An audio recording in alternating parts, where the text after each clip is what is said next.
Come and sit down. I wanna drink your blood today. When you hear these words, you say, that's not me. When a lover you discover, and then you turn and take another. When you hear these words, you say, that's not me. Where's the man who said he'd save us? Off to catch some fishes in the sea. Where's the man who said he'd come back?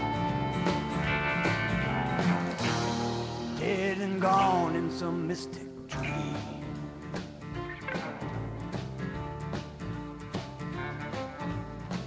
When you sit in front of your TV, you dream about how it could be. When you hear these words, you say, that's not me. You go into the church to pray, and then you steal the very next day. When you hear these words, you say, that's not me.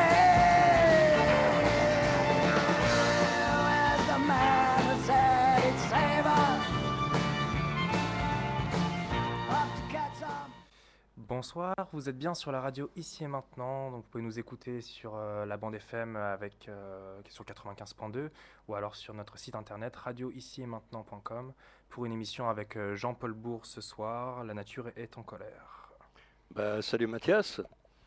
Pour une fois, c'est assez étrange, non, parce que tu fais jamais d'émission de nuit. On se retrouve en famille, on va dire. Il n'y a pas très loin mon autre fils qui est venu tout à l'heure, qui arrive de Luxembourg. Sarah aussi, qui est pas très loin. Voilà les hasards sympas des choses. Et ça me fait plaisir de te retrouver à l'antenne ce soir, Mathias. Et moi, je me rends compte,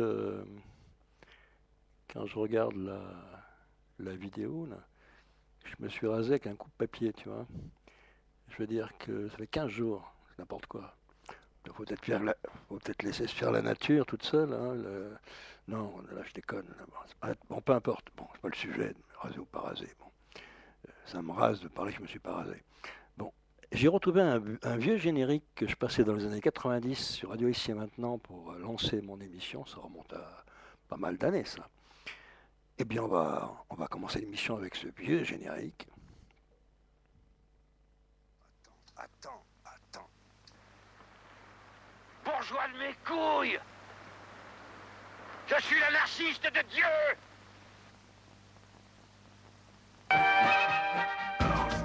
Into the wasteland. Out into the wasteland. No religion! No religion, no religion at all. No religion! No religion, no religion at all. No religion, no religion at all. No religion! No religion, no religion at all. No religion! No religion at all! No religion! You missionary man amongst the heathen. Can't you see a modern primitive? I came back, I wanna give religion where there was no religion at all. I'm out of the wasteland, I'm into this headman. I'm out of the wasteland, no religion at all. I'm out of the wasteland, I'm into this headman. I'm out of the wasteland, No religion! no religion at all. There's a man in need of resurrection. No religion! Can't you see a modern primitive? No religion! Well, I'm a man, I need my love and freedom. No Well, religion! there was no freedom at all. I'm out of the wasteland. Alors, je prendrai comme point de départ une nouvelle de Lovecraft. Le sujet, la nature en colère. Une nouvelle de Lovecraft, la tourbière hantée. Et on va progresser jusqu'à l'état actuel du monde, en fin de course, qui fonce droit dans le mur. La nouvelle commence ainsi. Denis Barry est parti pour quel effroyable et lointain royaume, je l'ignore. J'étais là pendant la dernière nuit qu'il est passé parmi les hommes, et je l'ai entendu hurler au moment où la chose est venue le prendre. Mais en dépit de recherches longues et minutieuses, personne dans le comté de Meath, donc ça se passe en Irlande, ni les habitants ni la police n'a jamais pu retrouver sa trace ni celle des autres. C'est en Amérique, où il avait fait fortune, que je m'étais lié avec Denis Barry, et je le félicitais vivement lorsqu'il racheta le vieux château de Kildare, endormi près de la tourbière. Jadis, au temps où ils étaient les maîtres de Kildare, ses ancêtres avaient habité ce château bâti pour eux, par eux. Mais il y avait bien longtemps de cela, et la vaste demeure, vide depuis des générations, tombait lentement en ruine. Barry m'écrivit souvent après son retour en Irlande. Sous sa direction, disait-il, les tours se remettaient une à une et le château de pierre grise retrouvait son antique splendeur. Le lierre grimpait comme autrefois le long des murs restaurés, et les paysans le bénissaient pour avoir, avec son or gagné au-delà des mers, ramené le bon vieux temps. Alors, son or gagné au-delà des mers, en Amérique, il va l'utiliser, faudrait que je trouve désolé, hein, voilà, il va l'utiliser à la manière américaine, qui est celle de tous les pays soi-disant développés ou en voie de développement aujourd'hui, hein, en bouleversant son environnement. Pour des raisons strictement économiques, mercantiles, qu'on pourrait appeler progrès, un mot nouveau, pareil de toutes les vertus. Lovecraft. Mais un jour les ennuis vinrent, et au lieu de le bénir, les paysans s'enfuirent comme pour échapper à une malédiction. C'est à ce moment qu'il m'écrivit pour me prier d'aller le voir. Il était bien seul dans le château, personne à qui parler, à part les nouveaux domestiques et les ouvriers qu'il avait fait venir du nord. Alors, sachant ce qu'il veut faire avec son or, les paysans ont fui. Ceux qui sont attachés à cette terre, à sa vraie nature, visible et à la fois invisible, qu'on pourrait appeler, d'un terme moderne, le vivant. Il a besoin de main-d'œuvre. Il se retrouve seul et il fait venir des ouvriers venus du nord de l'Irlande, étrangers à la région. Le but, assécher la tourbière. C'est une tourbière sauvage qui est autour près devant son château. Assécher la tourbière, parce que la tourbe, ça se vend bien, hein, et puis en faire des terres cultivables, le progrès, plutôt que cet espace sauvage à l'abandon qui est là devant lui. Et dans le récit de Lovecraft, le narrateur qui vient d'Amérique, lui aussi, hein, rejoint son ami qui a besoin de lui en Irlande. Et il décrit la tourbière dès son arrivée. À l'origine de tous ces ennuis, me confie à Barry dès le premier soir, il y avait la tourbière. C'était l'été. Et j'étais arrivé à Kildare par un magnifique coucher de soleil. L'or du ciel éclairait le vert des collines et des futaies et le bleu de la tourbière, sur laquelle, là-bas, scintillait, au milieu d'une petite île, une étrange ruine dorée, semblable à un spectre. Les paysans de Ballyhoogue m'avaient prévenu. Ils prétendaient que Kildare était hanté. Et je frissonnais involontairement en voyant s'embraser les hautes tours du château. Les paysans avaient quitté Kildare parce que Barry était sur le point d'assécher la tourbière. Certes, il aimait profondément l'Irlande, mais l'Amérique ne l'en avait pas moins marqué. Il détestait voir perdre ce magnifique espace d'où l'on pourrait tirer non seulement de la tourbe, mais encore de nouvelles terres. Et les légendes et les superstitions du pays ne le touchaient pas. Lorsque les paysans refusèrent de l'aider, puis devant sa détermination s'en allèrent à Ballyhoogue avec armes et bagages, il ne fit qu'en rire et les remplaça par des ouvriers venus du nord. Quand ses domestiques le quittèrent à leur tour, il les remplaça d'eux-mêmes.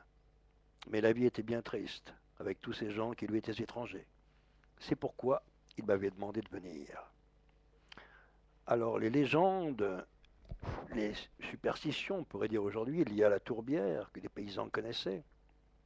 On ne touche pas à la tourbière, c'est ce que pensent les paysans du coin depuis des générations. pour des raisons secrètes qu'ils connaissent eux. Lui non, il veut la sécher, en faire des terres cultivables, vendre la tourbe, modifier l'environnement, modifier son environnement.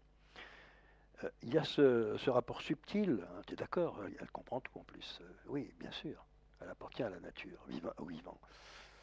On en parlera tout à l'heure des chats aussi. Ah, peut-être pas des chats, mais de ce qui est la fonction sensorielle animale que nous on a perdu aussi. J'extrapole, sans perdre le pôle. Bon, le, le, oui, non, je veux bien, t'étais sympa, oui. Voilà, tu te mets là, c'est parfait. Très bien. Monte la garde, là. En fait, de mauvais esprits veuillent assécher la tourbière. Enfin, les mauvais esprits matériels, ceux de l'homme moderne.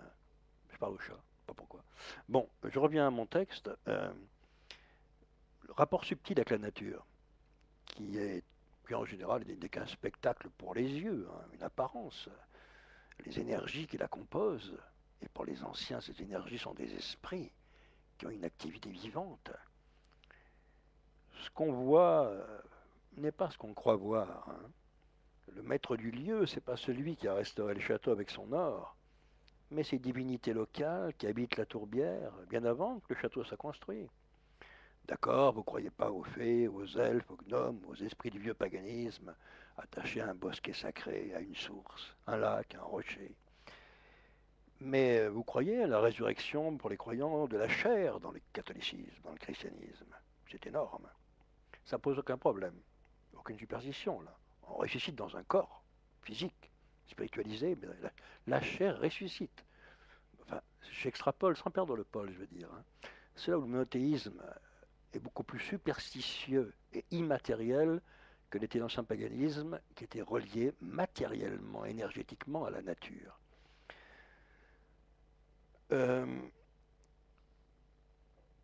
Ou alors pour les matérialistes, à la vision définitive d'un monde à 3 dimensions. Hein. Ça c'est une croyance aussi. On croit que ce qu'on voit. Hein. On a été formaté pour ça. Hein. C'est-à-dire pour voir le monde tel qu'il est.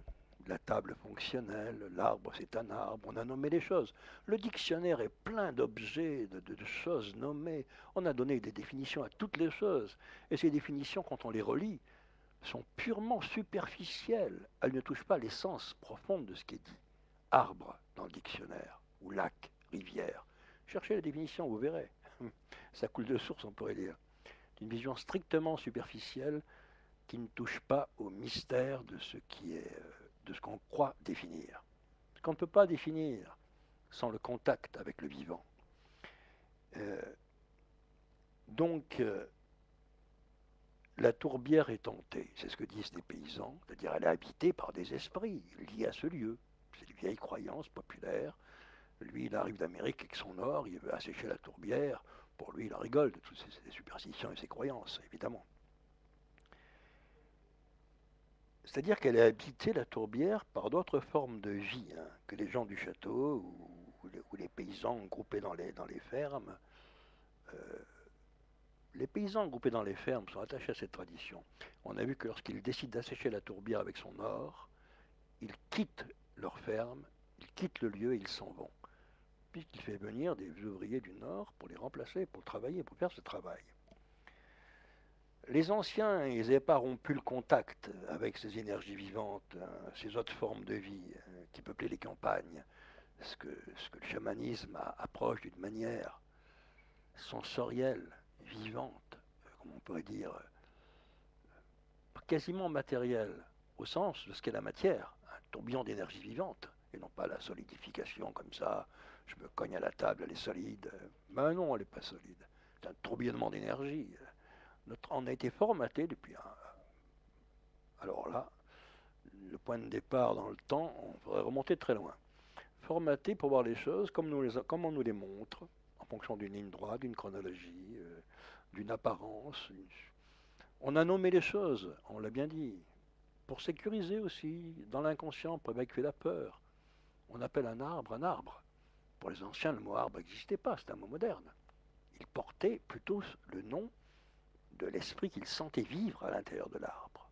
C'est ainsi qu'on le nommait. Et chaque arbre n'était pas le même. Chaque endroit était différent. Il y avait ce rapport au vivant où on avait du mal à distinguer l'individu humain de son environnement naturel. Ça formait un tout en interaction, on pourrait dire. C'est ce contact qu'on a perdu. Et que lui, avec son séjour en Amérique, où il a gagné beaucoup d'or, de façon matérielle, il y a longtemps qu'il l'a perdu. Et il croit en grand seigneur revenir restaurer le château, faire plaisir aux paysans du coin, faire revivre cette tourbière qui est asséchée, sauvage. Non, mon mec, n'y touche pas, n'y touche surtout pas. Trop tard.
Toujours la nouvelle de Lovecraft.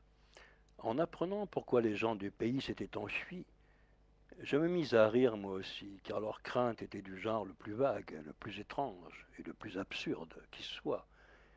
Elles avaient trait à une légende d'après laquelle un esprit funeste, protecteur de la tourbière, séjournait dans l'étrange ruine que j'avais aperçue sur l'îlot au coucher du soleil.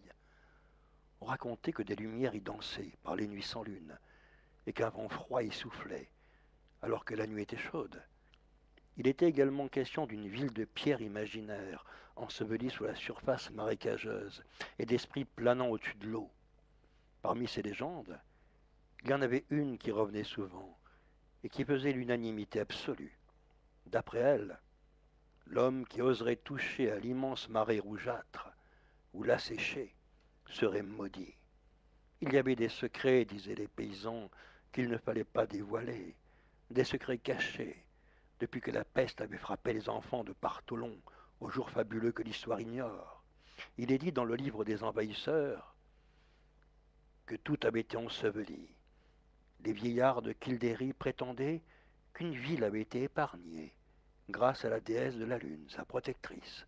C'est pourquoi seules les collines boisées la recouvraient, quand les hommes de Némède étaient venus dans leurs 30 vaisseaux.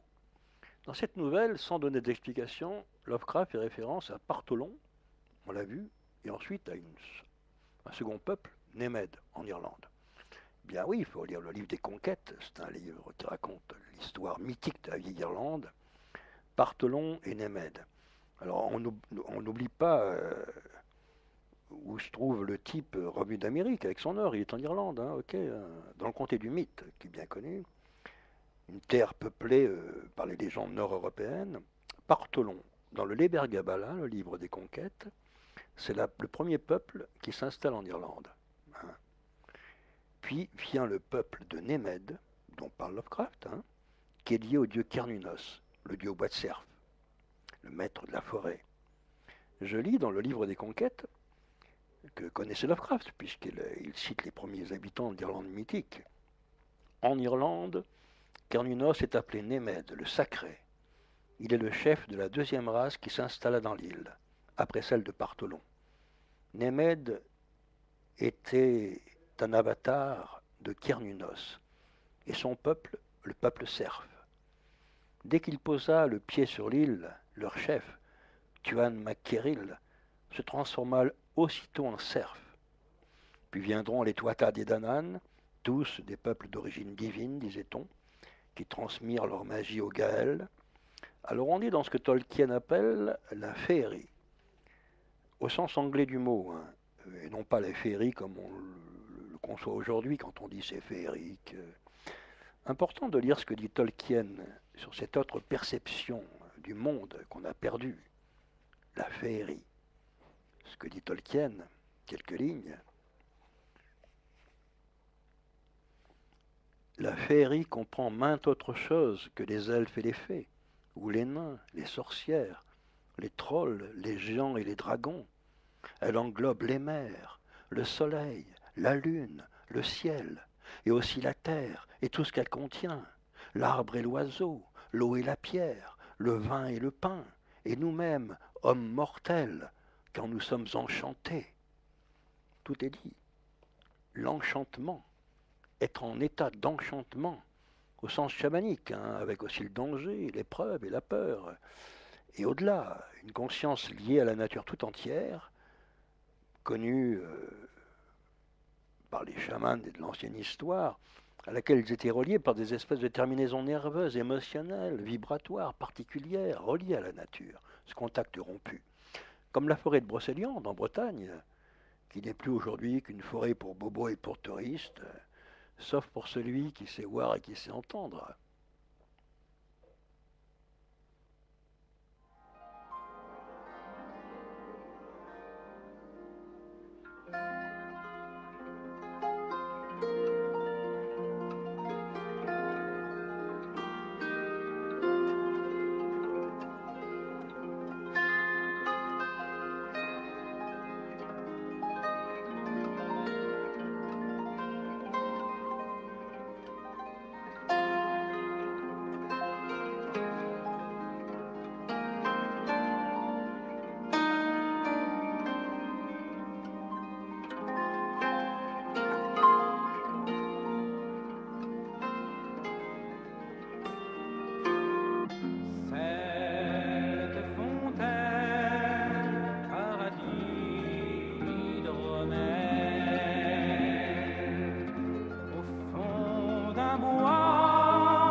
Reprenons la nouvelle de Lovecraft, où le type venu avec son or a décidé, pour des raisons mercantiles, de modifier son environnement naturel, avec lequel il n'a aucun contact.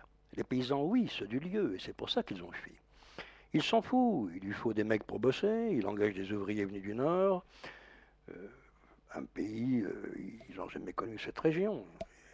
Ils ne savent rien de la tourbière et de ses mystères. Je reprends la nouvelle de Lovecraft. Cependant, Barry s'intéressait beaucoup à l'archéologie et se proposait d'examiner soigneusement la tourbière une fois asséchée. Il avait souvent visité la ruine blanche de l'îlot. Elle était visiblement très ancienne et ressemblait fort peu à ce qu'on trouve généralement en Irlande.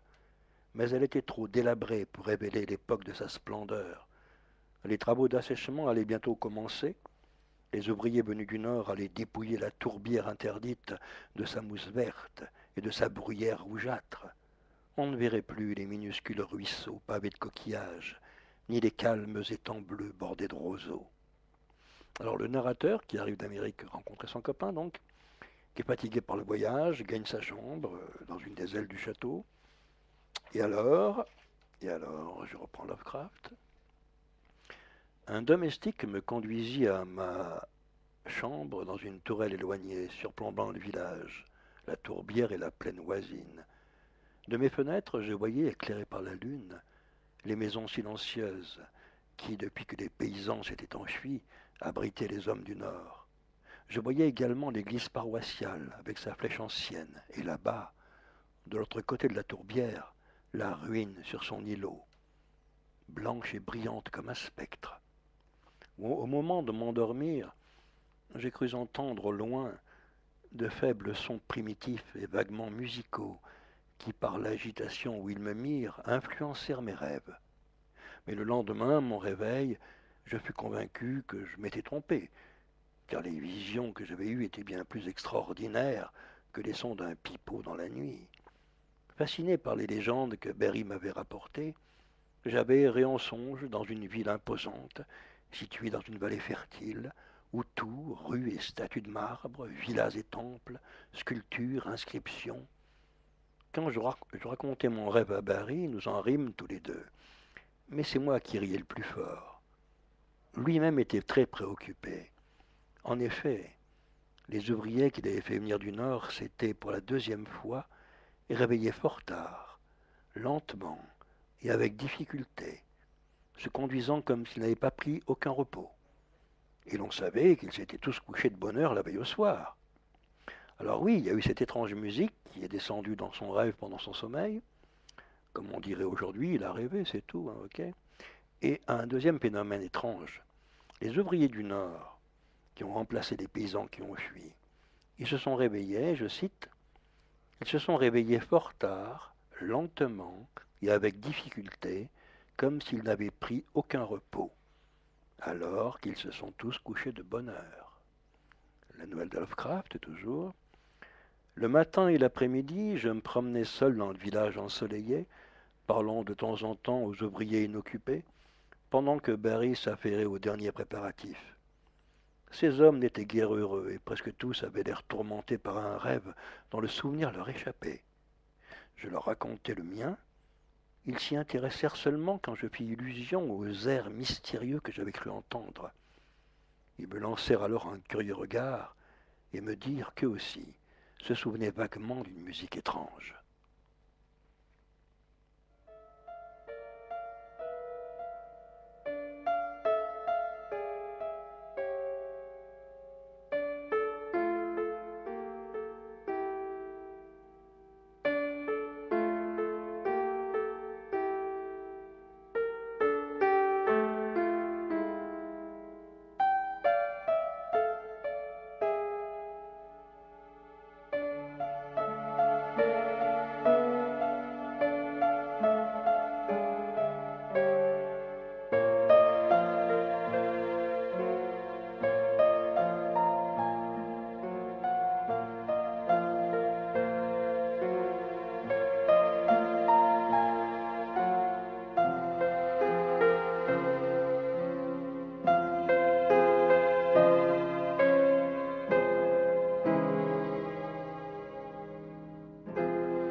La nouvelle de Lovecraft, toujours.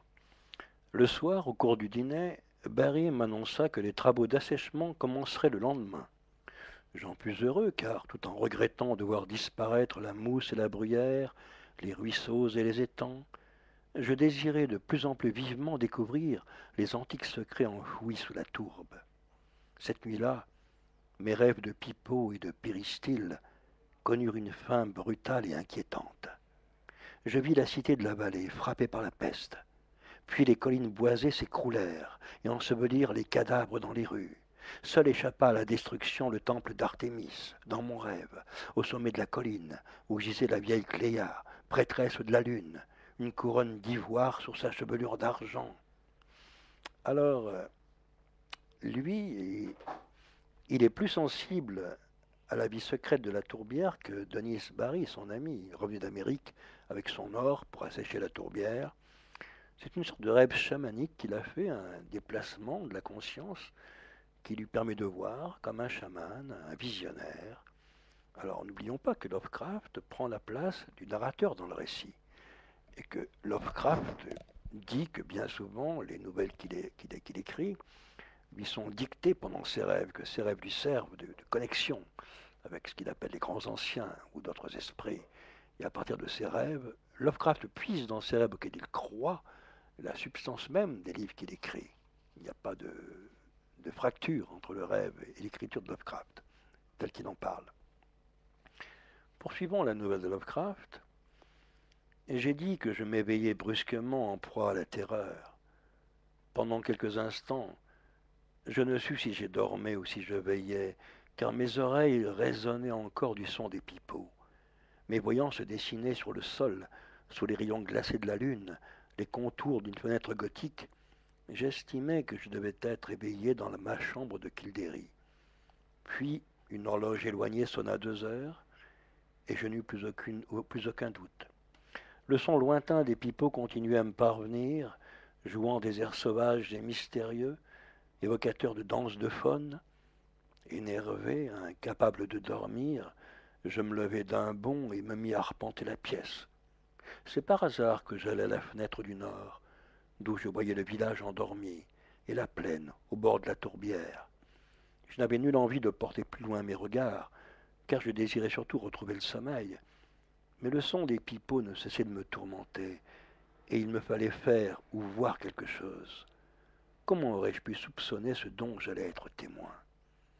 Dans l'immense plaine baignée par le clair de lune, je contemplais un spectacle que nul mortel l'ayant vu ne pourrait oublier. Au son des flûtes de roseaux, dont l'écho me parvenait à travers la plaine, un groupe de silhouettes fantastiques tournoyait follement, perdu dans une danse effrénée. Je pensais aux habitants de la Sicile antique qui dansaient près du Cyanée sous la lune de juin en l'honneur de Déméter. La vaste plaine, le clair de lune argenté, les ombres dansantes et par-dessus tout le son aigu et monotone des pipeaux produisaient sur moi un effet presque paralysant. Malgré mon effroi, je remarquai cependant que la moitié de ces danseurs infatigables, mécaniques eût-on dit, étaient les ouvriers que j'avais crus endormis, tandis que l'autre moitié se composait d'étranges créatures aériennes, vêtues de blanc, d'une nature indéfinissable, imprécise, mais qui devaient être de pâles et pensives naïades, venues des sources hantées de la tourbière. Je ne sais combien de temps je demeurai à contempler ce spectacle du haut de ma fenêtre, dans la tourelle isolée, avant de sombrer dans un sommeil sans rêve, dont me tira le soleil matinal. Ma première pensée à mon réveil fut de faire part de mes craintes et de mes observations à Denis Barry, mais à la vue des rayons du soleil qui traversaient la fenêtre de l'est, je fus convaincu de l'irréalité de ce que j'avais vu. Je suis parfois sujet à d'étranges visions, mais je n'ai jamais la faiblesse d'y croire. En cette occasion, je me contentai de questionner les ouvriers qui, réveillés très tard, ne conservaient aucun souvenir de la nuit précédente, à part celui très vague de la musique. Ils ont tout oublié, mais ils se souviennent avoir entendu dans leur sommeil, eux aussi, la même étrange musique que lui, venue de la tourbière. Lovecraft, toujours, un peu plus tard, en voyant Barry examiner ses plans dans la bibliothèque, les travaux devaient commencer le lendemain. J'éprouvais pour la première fois un soupçon de cette peur qui avait chassé les paysans. Pour une raison inconnue, je tremblais à l'idée de voir détruire l'antique tourbière et le secret qu'elle recelait, et j'imaginais de terribles spectacles enseveli dans ces profondeurs obscures et insondables. Alors progressivement, hein, bien sûr, il assiste au réveil des forces qui refusent qu'on touche à la tourbière, leur espace sacré, matériel. Vous accepteriez, vous, qu'on vous chasse de chez vous, qu'on démolisse votre maison? Non, ok. Tout le légendaire de la vieille Irlande se réveille, refait surface.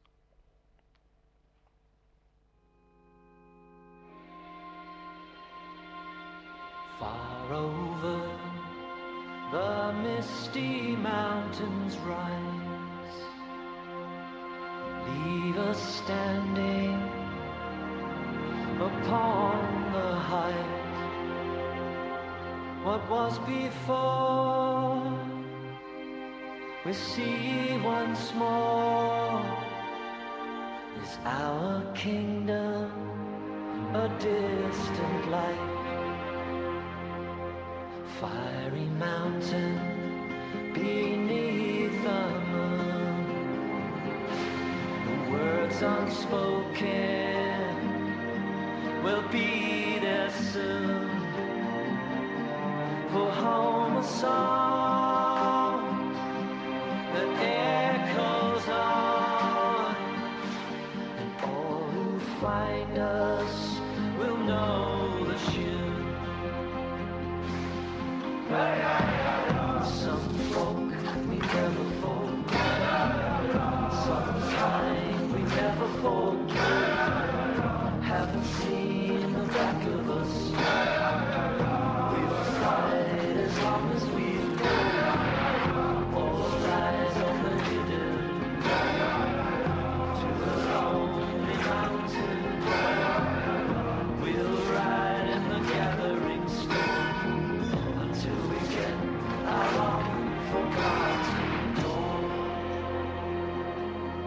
We lay under the misty mountains cold, and slumbers deep, and dreams of gold. We must awake, our lives to make, and in the darkness, the torch we hold from long ago, when lanterns burnt, until this day, our hearts have yearned, a fate unknown, the Arkansas. What was stolen must be returned.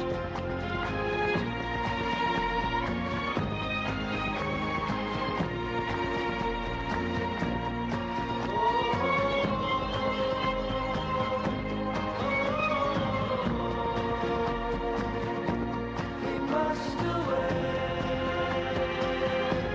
and break the day to find our song for heart and soul. Some folk we never forget, some kind we never forget, haven't seen the end of it yet. We'll fight as long as we live, all eyes on the hidden, to the lonely mountain.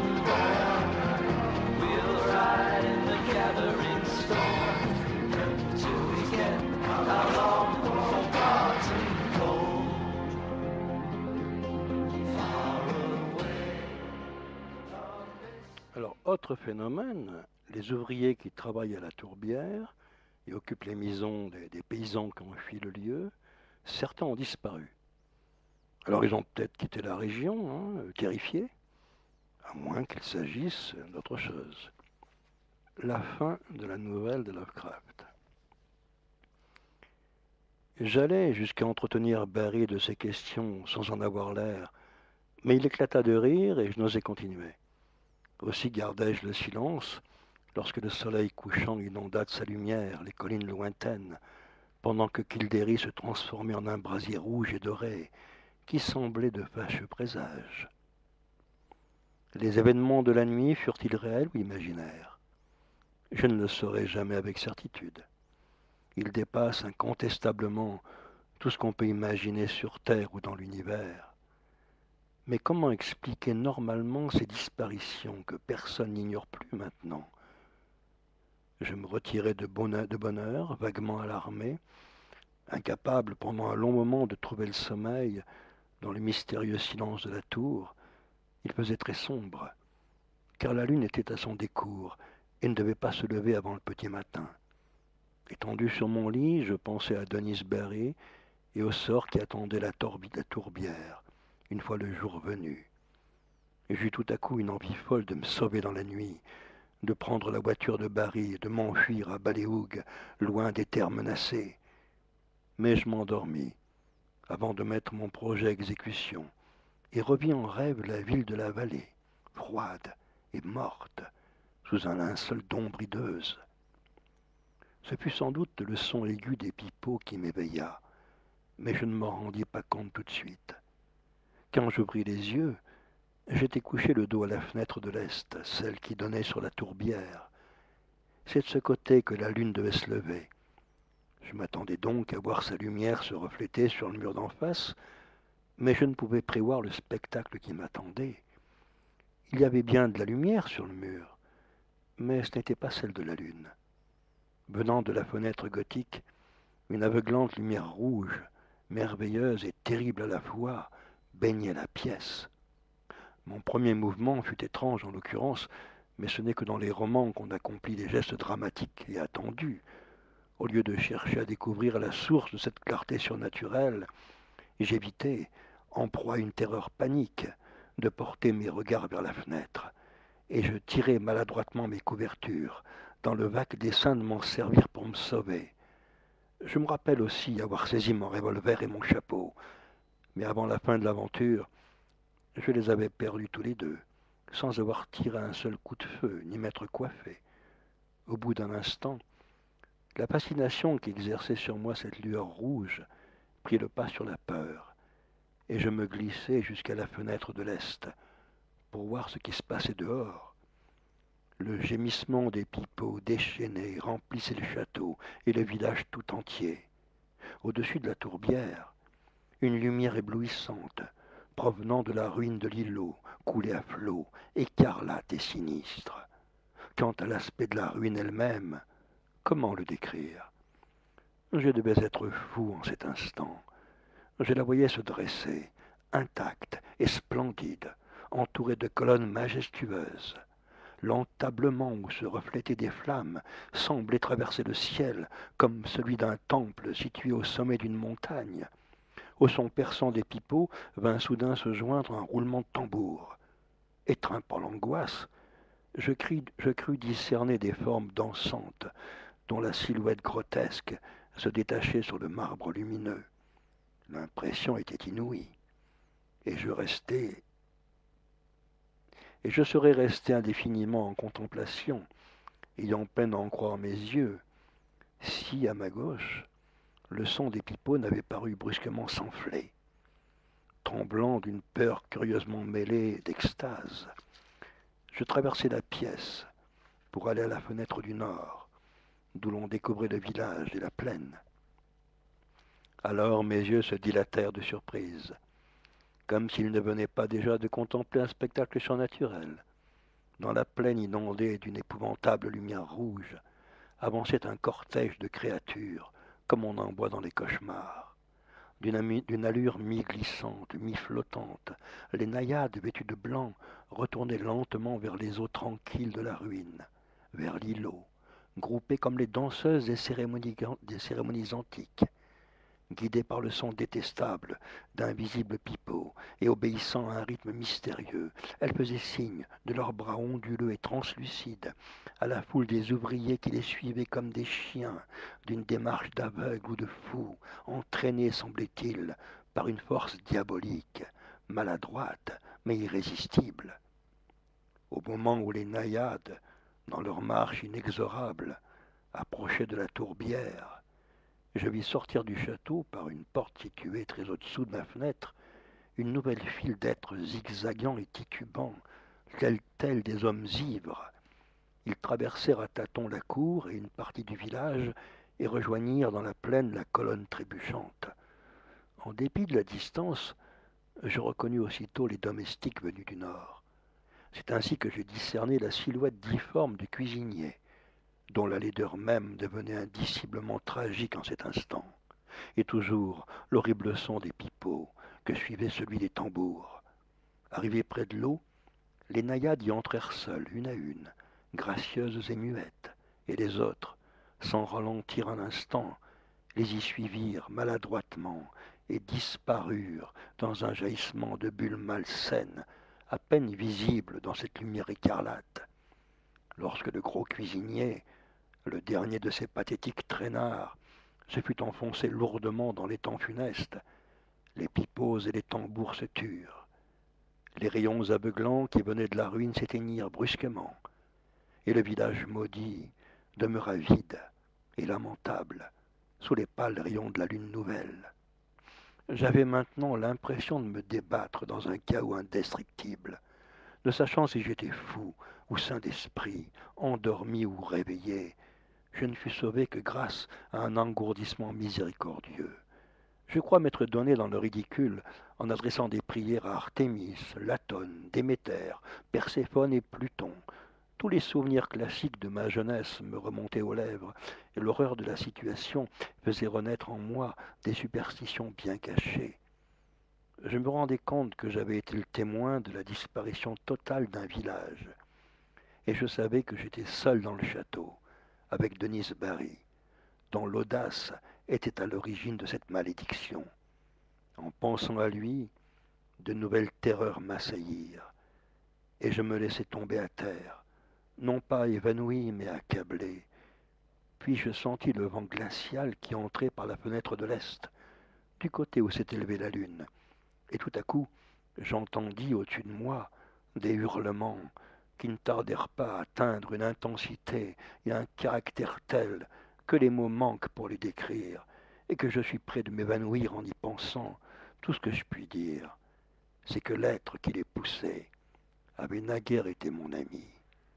Le vent, sans doute, et les hurlements me firent revenir à moi à cet instant atroce. Je me souviens ensuite d'une course folle par des salles et des corridors noirs, comme de l'encre, et la cour, une fois traversée, d'une fuite éperdue dans la nuit. On me retrouva à l'aube, errant au voisinage de Malibu. Mon esprit était égaré, mais les horreurs que j'avais vues ou entendues d'abord n'étaient pas ce qui me tourmentait le plus. Quand lentement je revins à moi, je fis allusion à deux faits qui s'étaient produits au cours de ma fuite. Deux faits sans signification et qui pourtant continuent à me hanter quand je suis seul près d'un marécage ou la nuit au clair de lune. Fuyant le château maudit, j'entendis en longeant la tourbière un bruit qui en soi n'avait rien d'extraordinaire et que pourtant je n'avais jamais entendu à Kildary.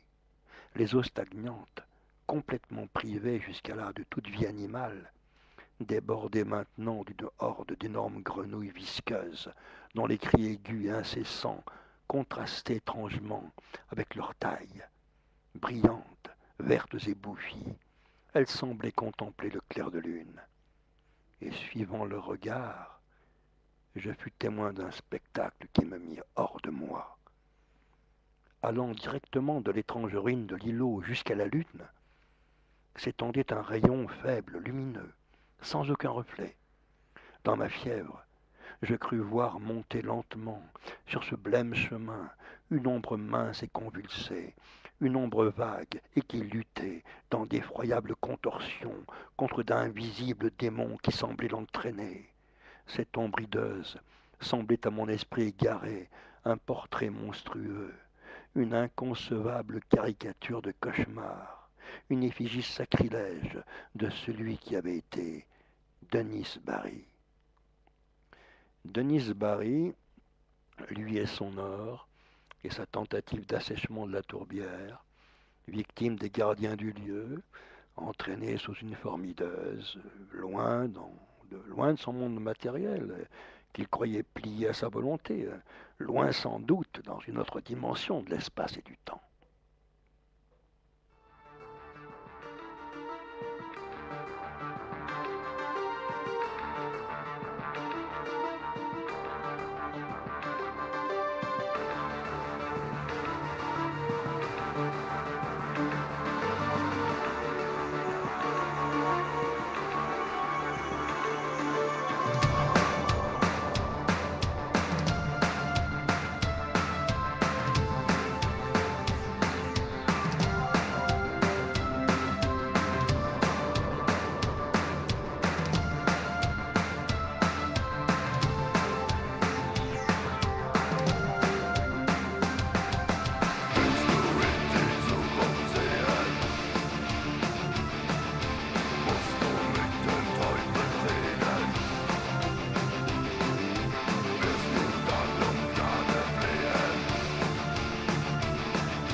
La nature en colère.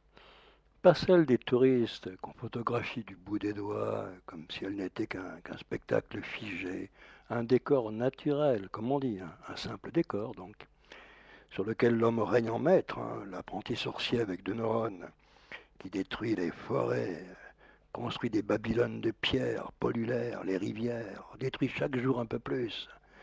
Et il fait ce que Denis Barry n'a pas réussi à faire avec son or importé d'Amérique. Ils en sont où, les descendants de Denis Barry aujourd'hui? Bien, c'est simple. Ils se sont coupés de la nature, de ses forces secrètes, celles que connaissaient les chamans des anciennes peuplades, qui respectaient l'arbre, l'animal, les sources, les rivières, qui étaient l'enveloppe visible pour eux d'un esprit, c'est-à-dire d'une énergie active, avec laquelle ils savaient communiquer à certaines dates rituelles, à certains moments choisis. C'est ainsi qu'une rivière, c'était pas simplement une rivière telle qu'on la conçoit nous dans nos esprits formatés. Une rivière, dans le dictionnaire, on va le trouver, la définition d'une rivière. Pour eux, la rivière formait souvent l'une des frontières qui séparaient les deux mondes. Et à certains endroits, de certaines de ces rivières, on trouvait un mégalithe. Je parle de l'époque pré-chrétienne, du chamanisme des vieilles tribus, d'avant le christianisme, et chez nous, une tête de cheval taillée dans le granit du mégalithe. La tête de cheval n'y court chez les Celtes, le génie des eaux, qui pouvait prendre d'autres formes aussi, bien sûr, c'était un métamorphe, il pouvait prendre différentes formes. Cette tête de cheval au bord d'une rivière indiquait le seuil, la porte, entre cette réalité d'apparence et puis l'autre, le passage d'une rive à l'autre. Moi, je me souviens à Brunoy, j'ai vécu à Brunoy. À Brunoy, il y a l'Yerre, une rivière qui traverse Brunoy. Et sur les berges de l'Yerre, il y a un mégalithe, classé monument historique, qui est une tête de cheval, qui est au bord de la rivière. Il y a un autre mégalithe juste derrière, un peu plus haut. Puis un autre qui a été tronqué, cassé. Et une troisième pierre de 4 mètres de long qu'on voit allongée dans l'eau de la rivière. Il y avait un alignement mégalithique à cet endroit-là. Et au bord, cette tête de cheval. Et la forêt qui entourait cet endroit, qui était jadis sacré, a été bien sûr morcelée. Tu fais même pas... tu faisais 50 mètres, tu avais un grillage. Et juste derrière, le parking avec l'Intermarché et la cafétéria à Bruno. Voilà.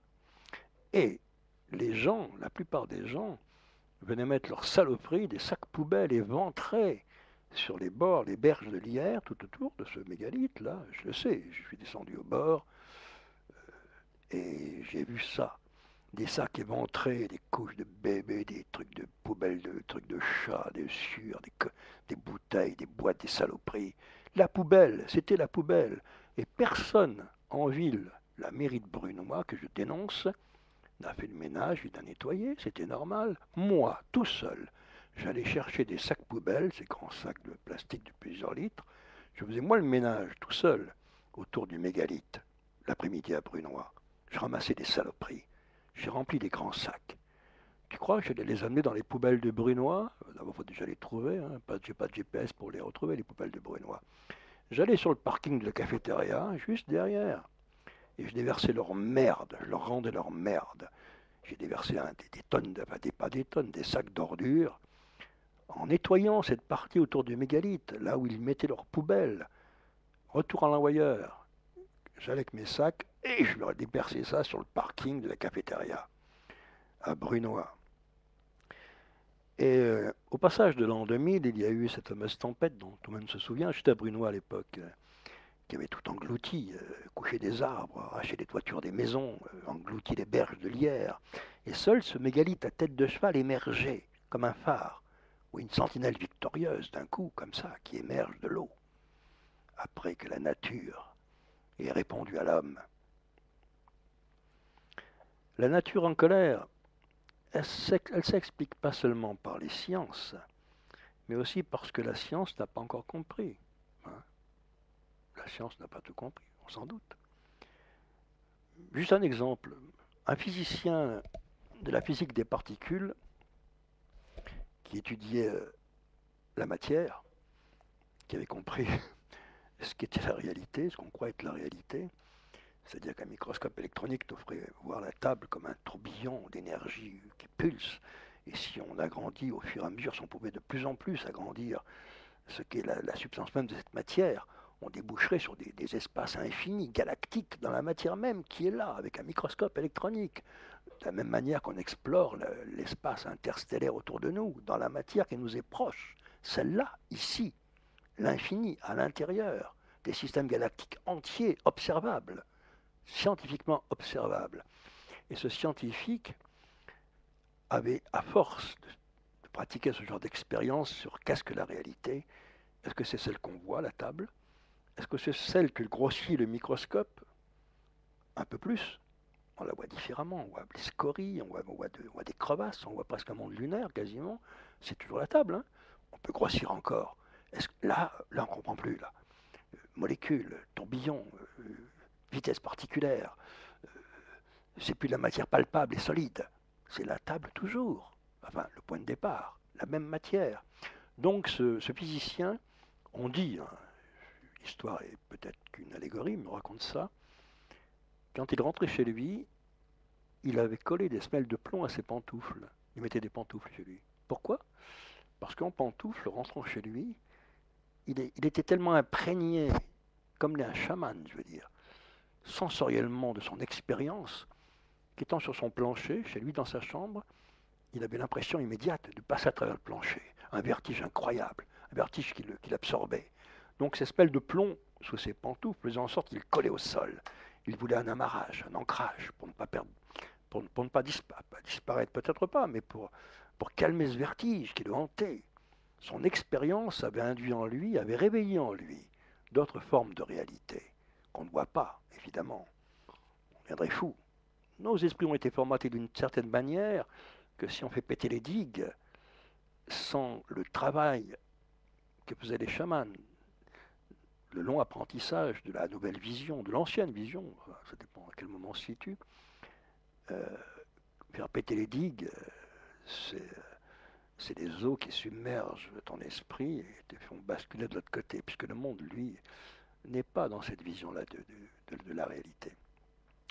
Donc, ce que disait Einstein, hein, pour comprendre un photon, il faudrait se mettre à la place du photon. Voilà au moins une grande humilité de la part d'un scientifique, une humilité respectable. Ben, le constat est simple, hein. On dit que la Terre a perdu la moitié de ses animaux sauvages en 40 ans. C'est précis. Ça veut tout dire, hein. Alors, le christianisme, tous les monothéismes, hein, qui ont supplanté les anciennes croyances païennes, tout ce qui n'était pas leur Dieu unique, totalitaire, comme tous les monothéistes qui ne rêvent que de conquérir et de convertir la planète, on le sait, tout le reste est diabolisé. Les volcans d'Auvergne, par exemple, moi je suis né en Auvergne, les volcans d'Auvergne, les volcans, au-dessus de Clermont-Ferrand, il y a la chaîne des Dômes, 80 volcans. Et que disait l'Église après avoir difficilement évangélisé la région, elle a eu du mal, mais elle a réussi, et bien que les volcans étaient liés au diable. Ah, bah, bien sûr, les enfoirés, il fallait y penser, quoi. J'ai noté les croyances chrétiennes de ma région dans un cahier sur les volcans. Hein, comment l'Église, la vision qu'avait l'Église des volcans. Les volcanologues, eux, en ont une autre, très matérielle, qui à la limite rejoint la leur, c'est-à-dire étriquée avec des œillères. Celle de l'Église. Un mythe de création auvergnat raconte que Dieu, alors le Dieu unique bien sûr, que Dieu créa l'enfer, bien sûr dualisme tout de suite, pour y précipiter Lucifer et tous les anges révoltés. Quelque temps, Dieu, ne pardonnant pas aux démons, voulut cependant adoucir leur peine, il est bien gentil, hein. Il leur accorda le droit de percer des trous dans l'écorce terrestre afin d'apercevoir le ciel, là où se trouve Dieu. On est dans la superstition la plus extrême, là. Le paganisme, à côté, c'est du matérialisme réel, vibratoire. Lucifer, dit-on, Satan, profita de cette opportunité et fit un peu partout des cheminées par où les diables purent sortir et se promener sur terre. Bientôt, Satan ne se contenta plus de simples cheminées. Il ouvrit de larges entonnoirs, des volcans, par lesquels jaillirent les flammes de son royaume infernal. Mais Dieu envoya sur l'Auvergne une eau de pluie en telle abondance qu'elle éteignit tous ces volcans. Ainsi expliquait-on les lacs dans les cratères des anciens volcans en Auvergne. Ça, c'est la vision de l'Église, hein. C'était la vision de l'Église. Alors, c'est pas mieux avec les vulcanologues, hein, qui ne voient que ce qu'on leur a appris, un mécanisme matériel provoquant une éruption. Hein. Pour les anciens, les volcans, d'ailleurs ce mot n'existait pas pour eux, c'est un mot moderne, étaient des entités vivantes, au même titre que la sève des arbres, l'orage ou l'eau vive d'une source. Il n'est pas encore subi la zombification de tous les sens. Hein. L'homme et la nature, oui, un tout. Difficile de séparer l'homme de la nature chez ces anciennes peuplades. Il y avait une interaction immédiate, des courants subtils qui passaient, un affinement des perceptions. Ce que les anciens percevaient, ce que aussi les animaux percevaient, et perçoivent encore, et qu'on a perdu, nous. L'intuition, le sixième et même le septième sens, si tu veux, et au-delà encore. On est devenus des infirmes, on fonctionne avec des prothèses. Les oiseaux migrateurs. ben, on sait qu'ils ont une mémoire visuelle très développée qui leur permet de repérer la topographie des lieux qu'ils survolent, de se repérer comme ça. En même temps, ils utilisent le champ magnétique terrestre, l'orientation solaire. Tout ça, on l'a perdu. Pas besoin de sextant comme les marins ou de GPS, hein, mais nous, on sait que la pollution, maintenant, la pollution électromagnétique, elle brouille leur orientation. On a brouillé leur sens. L'homme est le grand coupable, hein, qui a piétiné la nature, a rompu tous les contacts subtils avec elle et lui a tourné le dos. Idem pour la disparition des abeilles. Les causes, eh ben, l'apparition de la monoculture, hein, et non pas la diversité végétale qui leur permettait de butiner. La monoculture. Hein. Et oui, il faut produire et vendre pour le grand marché mondial. L'emploi des pesticides. Oui, l'empoisonnement de la nature et puis les maladies bactériennes pour les abeilles, qui n'existaient pas avant, hein, produites par les apprentis sorciers de la grande industrie, bien sûr. Des pollueurs, des criminels. Des experts estiment que plus de la moitié des espèces vivantes pourraient s'éteindre avant 2100. Je parle de la vie animale. Voire la très sérieuse revue Nature, entre autres. Sans parler du dérèglement climatique, hein, de la déforestation de l'Amazonie, de la forêt amazonienne, ce qui est impensable. Le fameux poumon vert dont on parlait. Impensable. On a laissé faire l'homme. Les gouvernants ont décidé, les gouvernants, ceux qui tiennent les rênes, ont décidé. Qui peut s'opposer à eux? Toi, non. On te met en prison, on te met sur le côté, on t'écarte, t'as aucun pouvoir, tu peux rien faire. Ils décident. Ils ont toujours décidé de détruire. Pourquoi? Pour le grand marché, pour faire des affaires, pour le libre-échange, pour l'économie mondiale. Pas pour la dignité de l'homme, ni pour sa liberté, sûrement pas. Eh bien, déjà, j'en vois bien avec le dérèglement climatique, plus de neige en hiver, le printemps au mois de février, enfin, tout est tellement, le monde marche sur la tête, quoi. Et la nature en colère lui répondra, comme elle l'a fait pour Denis Barry dans la nouvelle de Lovecraft. Éruption de volcan en Islande, on s'en souvient. L'espace européen aérien paralysé pendant plus d'une semaine. Aucun avion ne pouvait décoller. Cloué au sol. L'homme ne pouvait rien faire. Les tsunamis, les tremblements de terre, comme celui de Katmandou récemment. Katmandou, le Népal, qui fut la terre des dieux de l'hindouisme, avec ses rites shivaïtes, à Pachupatinath par exemple. Je me suis rendu là-bas il y a longtemps. Le mont Kailasha dans l'Himalaya, dont on dit qu'il est la montagne sacrée du dieu Shiva, qui est le Cernunnos de l'hindouisme. Tout ça envahi par le trekking, les alpinistes qui la jouent à la Koh Lanta, là-bas sur place, tout a changé. Le tourisme décérébré, on pourrait dire. Sans oublier la ligne sismique, hein, qui traverse toute cette région. Elle est importante. Ce que les anciens appelaient les veines du dragon. Et les lacs ne sont plus que des bassins pour la baignade, c'est tout. Hein, depuis que la dame du lac se montre plus. Le légendaire a été rangé dans les tiroirs des vieilleries. Mais il force la porte, il veut revenir, comme les grands anciens de Lovecraft. Il est plus puissant que l'homme.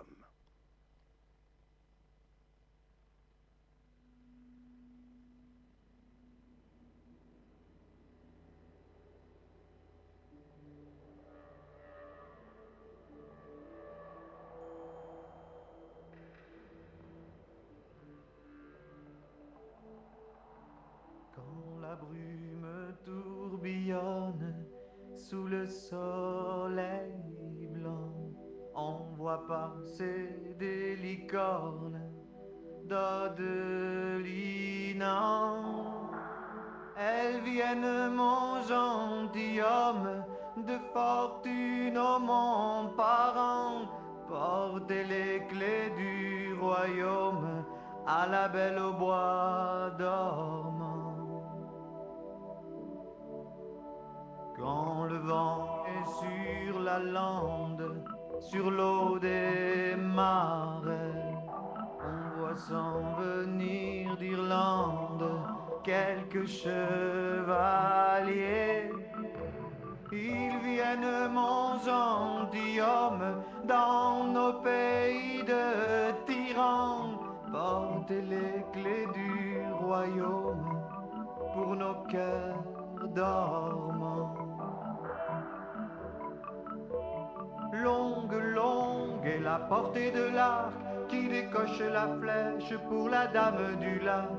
Longue, longue est la portée de l'arc qui décoche la flèche pour la dame du lac.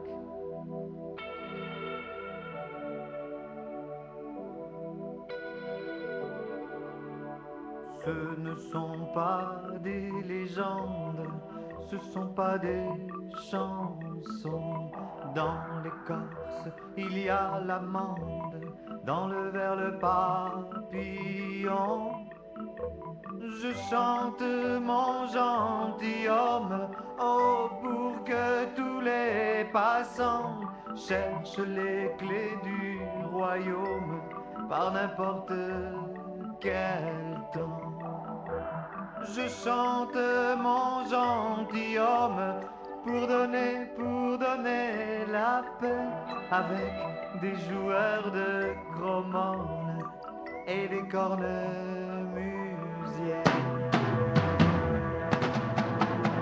Longue, longue est la portée de l'arc qui décoche la flèche pour la dame du lac. Longue, longue est la portée de l'arc qui décoche la flèche pour la dame du lac. Oh, longue, longue est la portée de l'arc qui décoche la flèche pour la dame du lac. Longue, longue est la portée de l'arc qui décoche la flèche pour la dame du lac. Longue, longue est la portée de l'arc qui décoche la flèche pour la dame du lac. Longue, longue est la portée de l'arc qui décoche la flèche pour la dame du lac.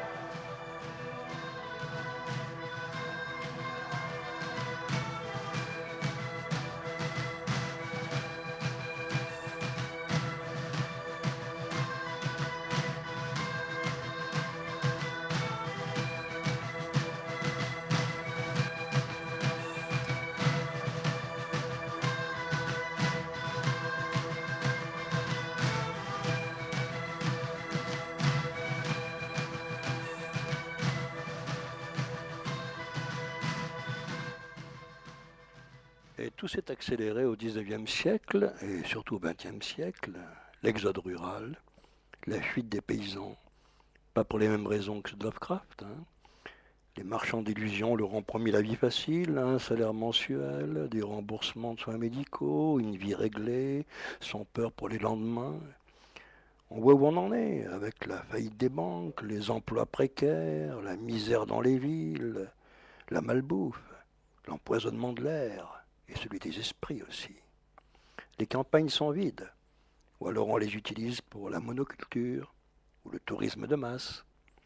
Tout est concentré dans les villes, faites de béton et d'acier. Quelques arbres sur les avenues, le feuillage malade, plantés dans un minuscule espace de terre, cerclés de fer, comme une plante dans un pot de fleurs. Les arbres sur les avenues à Paris. Ils me font mal quand je les regarde. Ne parlent plus, paroles coupées, comme leurs frères du zoo de Vincennes nés en captivité. Ils ne parlent plus, sinon on les entendrait hurler. L'ONU et la Banque mondiale notent qu'en 2008, pour la première fois dans l'histoire de l'humanité, la population urbaine a dépassé en nombre la population des campagnes. Ben c'est grave, docteur, ouais. Et selon les projections des Nations Unies, je précise, les villes des pays en développement absorberont la plus grande part de la croissance démographique d'ici 2050, soit plus de 2 milliards d'individus. Ben, ceux qui ont voulu tout ça pour la rentabilité, la finance, le fameux libre-échange, mon cul, ouais. L'homme réduit à rien, détruit dans sa dignité, dans sa liberté. Ces gens-là sont des criminels. Et on est, pas tous, mais beaucoup pour la plupart, leurs complices. La pollution de l'air qu'on respire tous les jours cause de nombreux décès, on le sait aujourd'hui. Elle est due à quoi? hein, ces fameuses particules fines qu'on gobe tous les jours et qui descendent profond dans les poumons. C'est bien dit, d'abord à l'industrie et au trafic routier, les premiers facteurs. Où sont les hommes libres? Ils n'osent plus se montrer. Ils laissent la place à une population de zombies sous contrôle, ouais, sous contrôle. Et le piège, c'est de leur faire croire qu'ils sont libres. C'est bien fait. Les assassins, les pollueurs, ils sont très bons en termes de com et d'enfumage.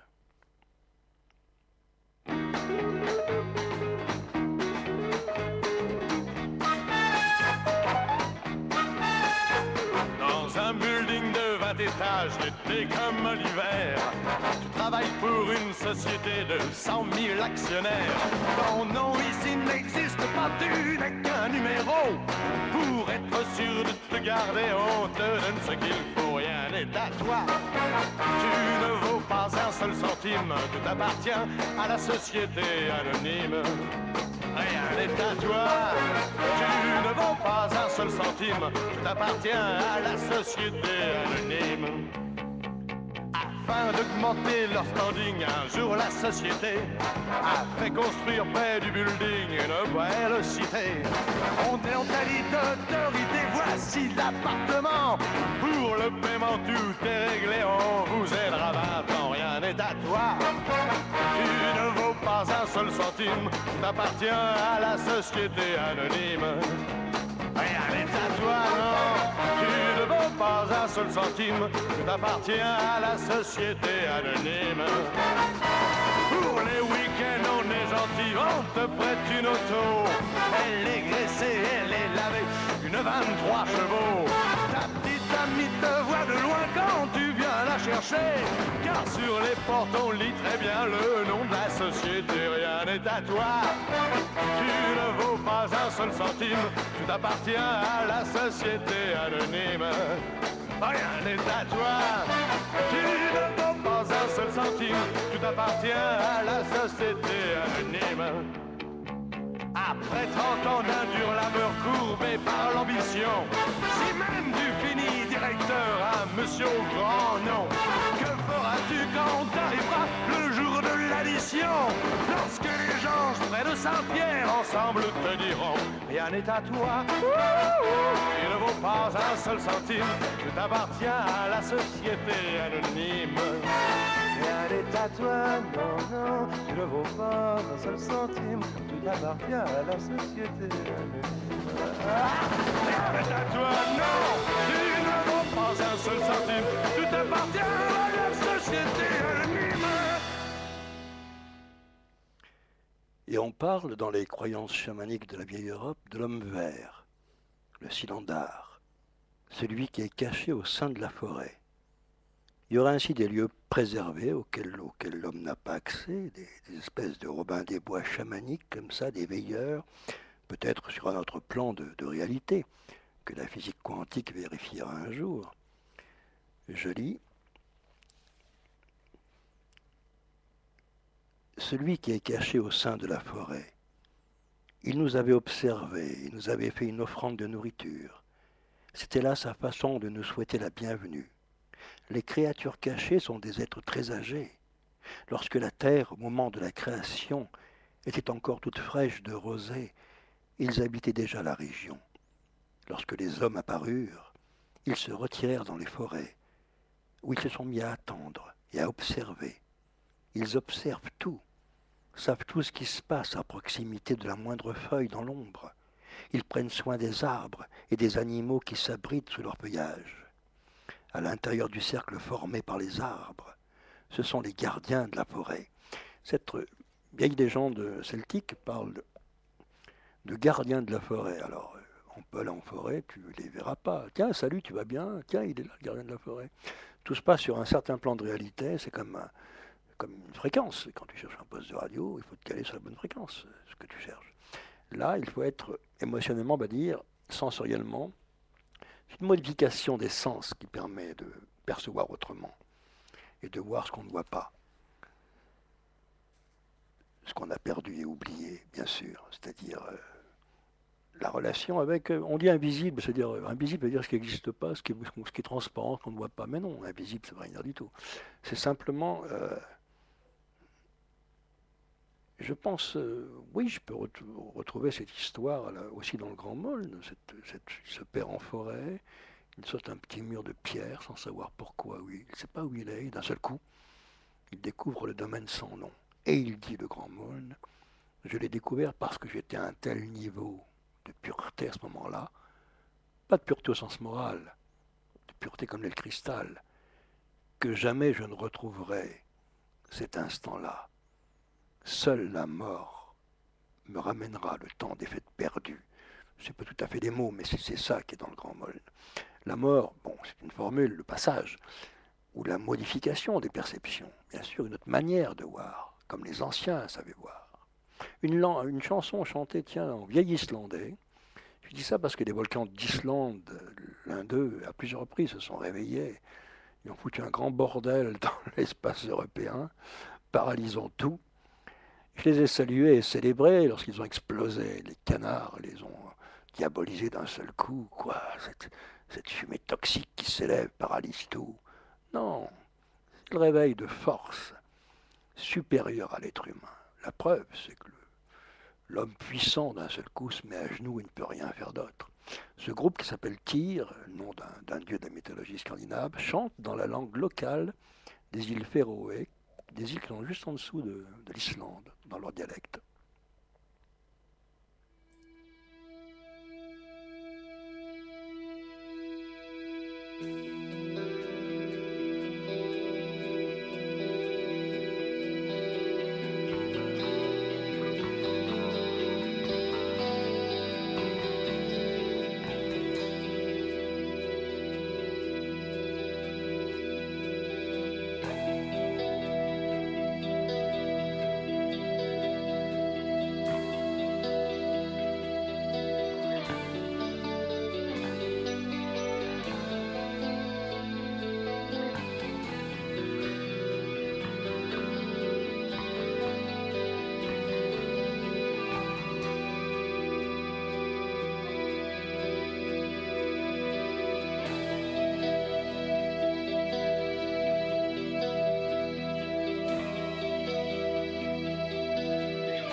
Viljen till höjra kväje mot viljen till rårum tryggva om han lånar tryggva son jag ska rymans tryggva Lever dansor i halledans sajering där i rujan och i svett i lilla tyng och knarr och vätjer dörran och riksland det gott över och i honom nävne 20 till allen och fyra till var tjöder och mittel och ståla Lever dansor i halledans sajering där i rujan och i svett i lilla tyng och här kom jag våra berge och man vistes de boa och i hände jattlåren och ringar och i hand med hiar sände Lever dansor i halledans sajering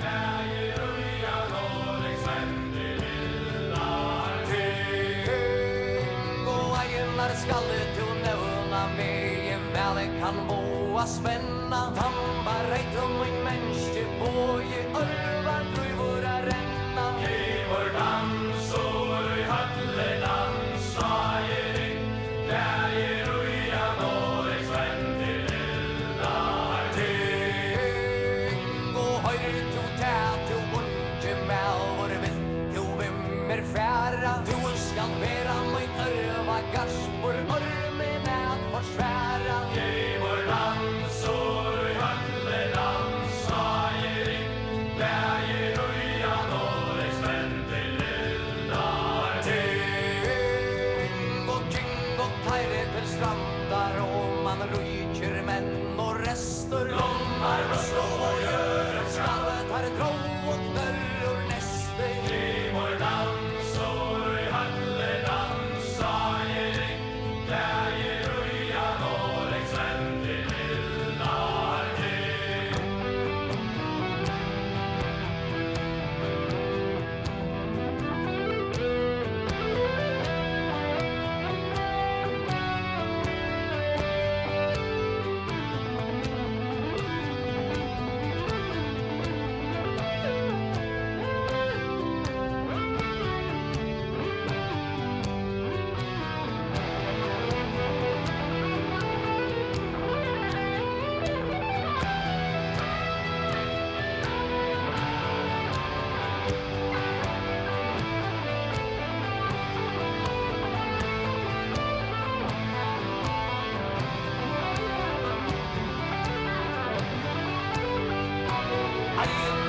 preka Svara stoffer svara sinna I boan tók að preka Limur dansor I höllin dansa ég Lægir ujan og ég svendi lilla ting Og allur hörði ströndjum springa kongurinn sig undrar Fætir tæm av vøyn og skylde så opprolig at undrar Limur dansor I höllin dansa ég Lægir ujan og ég svendi lilla ting Og sværa I einar tambar kjellve kastar boa søyn Nu brast Norge tøyn og konguren herre møyn Limur dansor I höllin dansa ég Lægir ujan og ég svendi lilla ting Og nu skal lettal jói af ég kvögi I longura sinne Nu skal tak og annan hatt Drøntur legge I minne Limur dansor I höllin dansa ég Lægir ujan og ég svendi lilla ting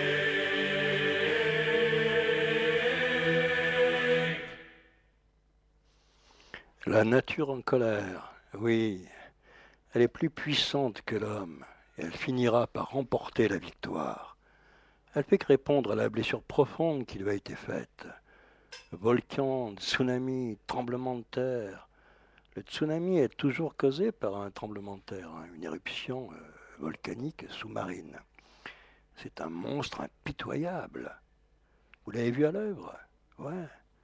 Des vagues géantes et rapides qui peuvent soulever des rochers géants, retourner les voitures comme des fétus de paille, démolir les belles maisons achetées à crédit.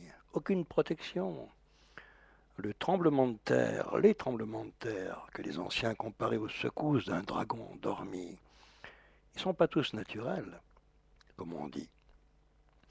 Une étude menée en juillet dernier par des chercheurs de Columbia explique que l'exploitation des gaz de schiste et les autres techniques de forage, pour les hydrocarbures par exemple, je lis, exacerbent ce phénomène, les tremblements de terre, s'ils sont faits près d'une zone sismique.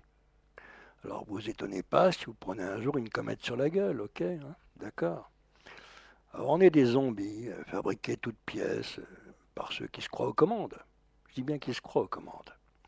Les petits hommes des multinationales, des grandes industries, les financiers, les manipulateurs. Ils ont fait pire que le héros maudit de la nouvelle de Lovecraft que j'ai lu en début d'émission. On sait ce qu'ils méritent. Le seul problème, c'est qu'ils nous asphyxient et nous entraînent dans leur course suicidaire, ok? Alors j'en appelle aux derniers hommes libres. Ouais, réveillez-vous. Renouez l'ancien pacte rompu avec la nature. Et il y va de votre survie. On pourrait placer ici une formule, oui. Changer notre regard sur le monde et les événements du monde. Et ensuite, agir en fonction de ce nouveau regard.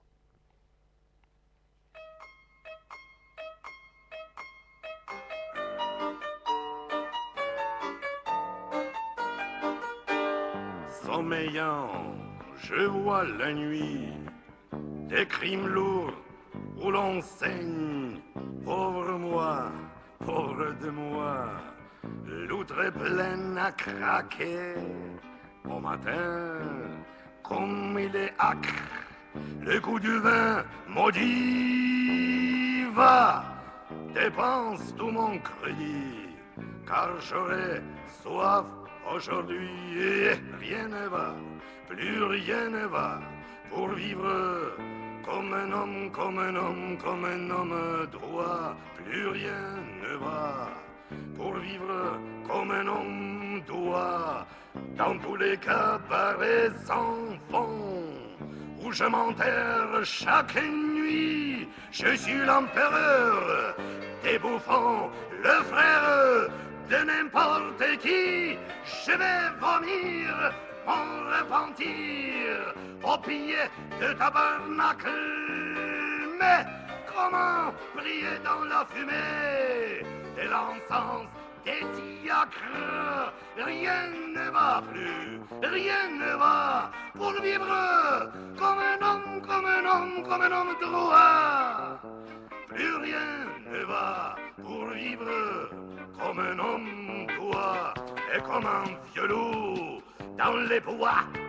En fuyant le pire, je suis resté tout seul avec moi, près des montagnes où l'on respire. C'est là que je voulais trouver un air nouveau, plus haut, mais qui reconnaît de loin un vrai sapin d'un faux sapin. Rien ne va, plus rien ne va pour vivre comme un homme, comme un homme, comme un homme, comme un homme droit. Plus rien ne va pour vivre comme un homme doit. Loin de tout manège, je suis ma vie en laissant ma trace dans la neige. Pour qu'il me retrouve l'ami qui me suit. Loin de tout cortège, ah, venez, levez-vous, venez par ici, devant et derrière, nous n'avons que faux amis, faux amours, faux frères. Vois-tu les sorcières ici ou là, dans la forêt qui bouge? Vois-tu le bourreau tout là-bas, avec son habit rouge? Plus rien ne va ici, déjà sur mon chemin de terre. Mais j'ai bien peur que l'au-delà ressemble à un enfer. Rien ne va plus, rien ne va pour vivre comme un homme, comme un homme, comme un homme, comme un homme droit. Plus rien ne va pour vivre comme un homme droit.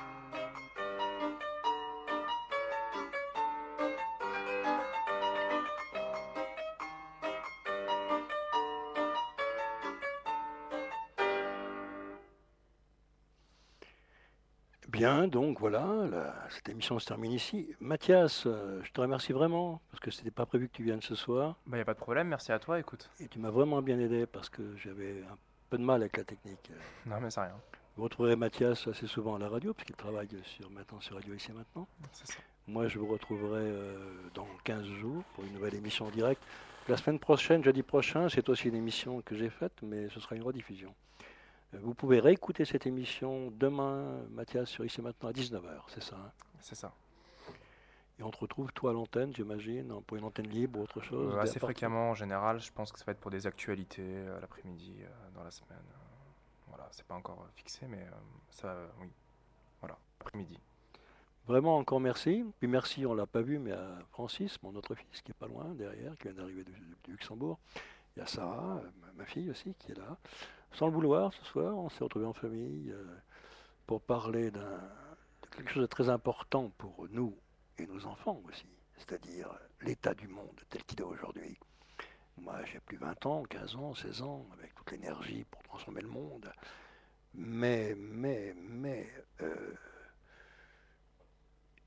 comment dire, on va me prendre pour un fou. Je reste connecté à ces anciennes forces. Et si demain, la mutation se fait d'une manière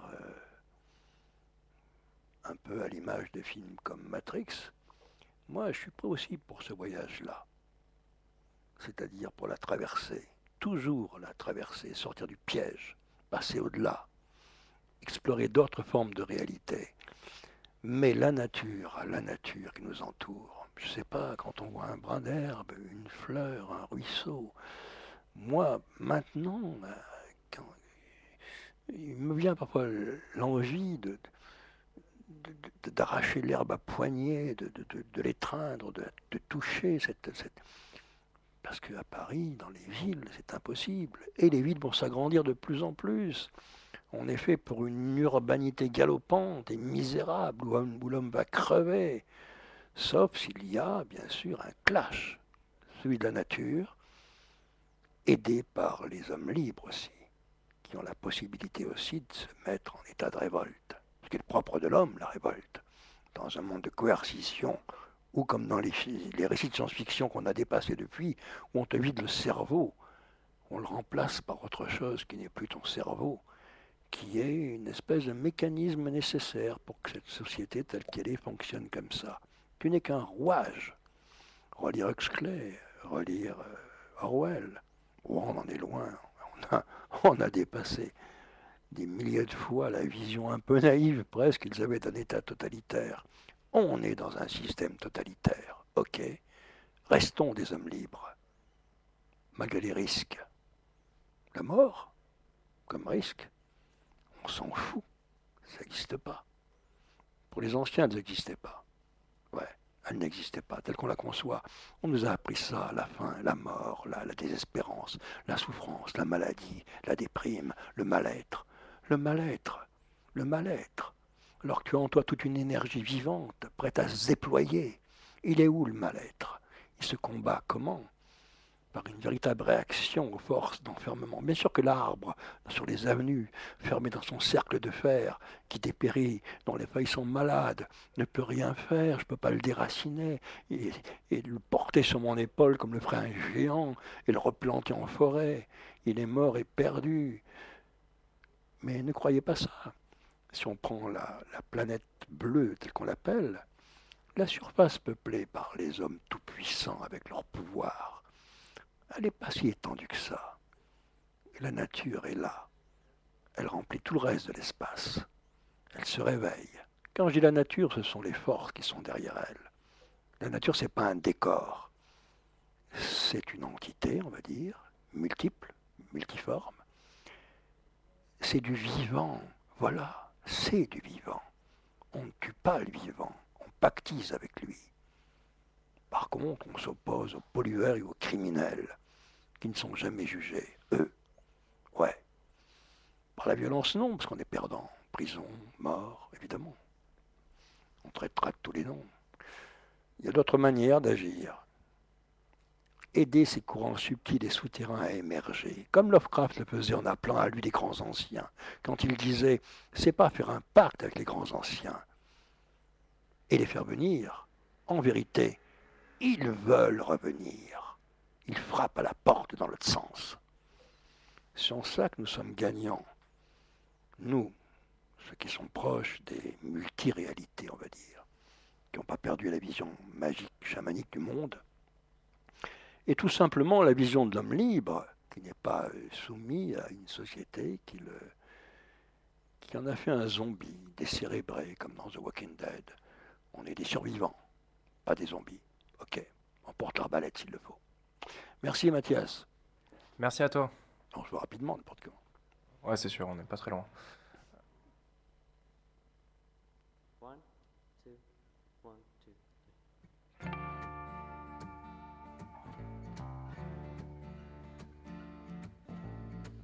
Come and sit down. I wanna drink your blood today. When you hear these words, you say, that's not me. When a lover you discover, and then you turn and take another. When you hear these words, you say, that's not me.